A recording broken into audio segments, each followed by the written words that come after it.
It is furry. I didn't want to agree. You didn't want to agree with me. me. But I have. That is furry.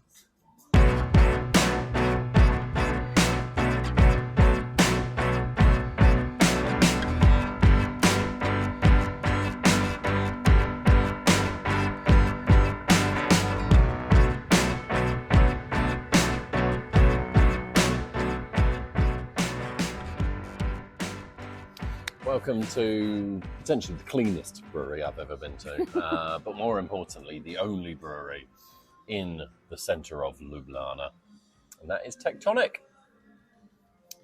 We've been welcomed in and given a beautiful wee tour by Katarina, and now we're going to try 4 of their beers and have a little yarn about them. Yeah, easy. So Lana Main, first up is their Czech-style Pilsner. I mean... Now, clarity, absolutely beautiful. Beautiful clarity. We've been around the brewery, a proper lager intense. These are truly lagered, and this is all Czech ingredients. You have to remember it is only just over the border from here. I mean, we're clean, we're beautiful.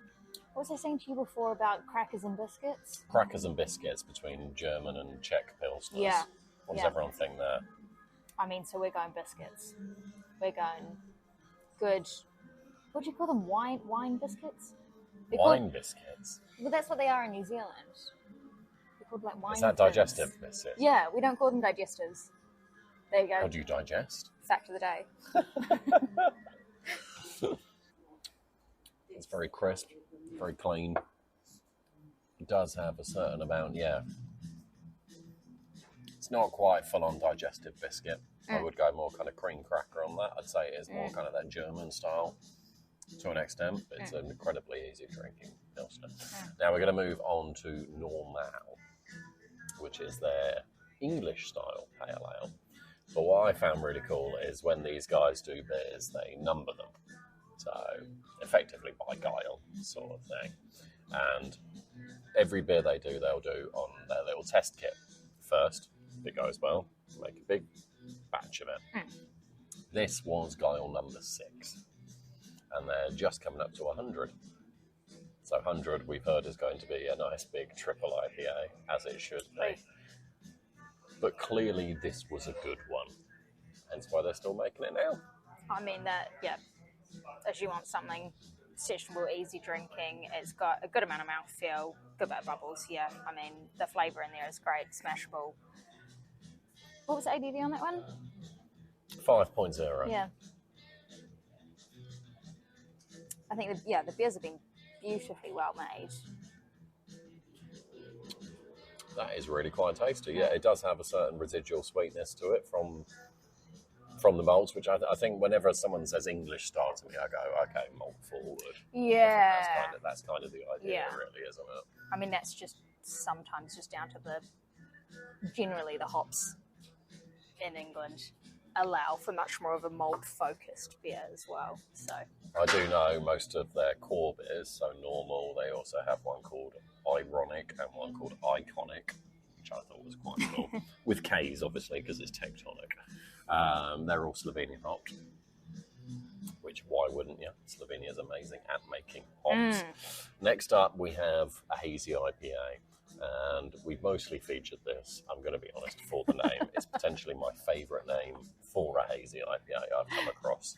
And this is Murky. it is murky. It is murky. Yeah, beautiful tropical. Little bit pineapple-y. Actually, it's got a bit of punch in the centre. The thing, I really enjoy when some of your hazy New England style is it's got a bit of oomph to it as well. It doesn't just fall back on the sweetness. And I feel like you definitely need that bit of balance. And that definitely has it, in the centre, just to balance things out a little bit. He's very good. It's your classic kind of stone fruit, kind of passion fruity vibes about it. Lovely tropical characteristics. It isn't overly sweet and cloying. It does finish relatively clean, though. Yep. In fact, I mean, these are well-made beers. There's a lot of love and care gone into these, for sure. I think what I enjoy about this place as well is the fact that they've got those smaller test kits as well, so that they can play and experiment, and then if things go well for the public, do them on a bigger scale, which is really cool as well. It's nice that craft beer gets to experiment and play, and that's what we said with a couple of other places that we've been to, is we generally enjoy people being dumb and fun and experimental, and then Absolutely. you get to see what they're like on a bigger scale and already have that play under your wing, sort of. There was one beer that we just missed out on, which I'm quite sad about, because apparently it only lasted 5 days, and it was an algae and sea salt stout. When you say that, you think you're going to go ghost or something sour. Algae and sea salt, ... Stout. Yeah, sounds really cool. Yeah. Anyway, going back to their numbered kind of batches, we are on number 44. Hasn't got a name yet, although 44 was quite a while ago, so I feel like they're doing this one a disservice, but it's an apricot ghost. Apricot. We've done this before. Yeah, I say apricot, you say it's apricot. It's apricot. I've never, it's one of those I flip between, to be honest. I've never really you do. known how You make to it up say as you go. Yeah. Story of my life. Anyway. It's furry. It's furry. It's not peach. Peach is furry. Are apricots furry? Apricots are furry. Are apricots furry? Peaches are furry. Beautiful. Yeah, that's not dried apricot, that is fresh apricot. See, dried apricot, you get that real sort of condensed, like sugary flavour. That's not. It's much more fresh, easy. It's furry. It's furry. Oh, we've actually got a low pH as well, which on sours these days is hard to find. Yeah. I like my sour, but not sour. Oh, yeah. Actually, that's really well balanced. It definitely delivers on the apricot as well, though. Yeah, it's just all acidity up front, and then it finishes on. It is furry. I didn't want to agree. You didn't want to agree on with that me. One, but I have. That is furry. It's a decent amount of size here. So their brew kit is 3,000 litres. Their biggest FVs are 6,000 litres. And we saw them kegging a batch of Normal, actually. Yep. Fresh. Which was just over 90 key kegs they filled.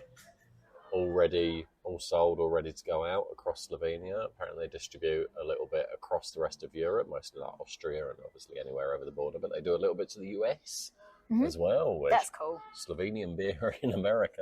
Fuck yes. Yeah. There's a couple of cool things about this brewery. They've got a cool little barrel age program as well. Yep. So apparently they have a whole other unit with their barrels in.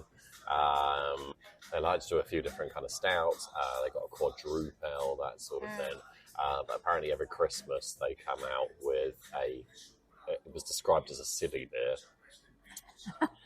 But it's a red wine barrel-aged stout. Barrel-aged imperial stout, obviously. For Christmas, of course. Yeah, sounds pretty incredible. I'm feeling festive already.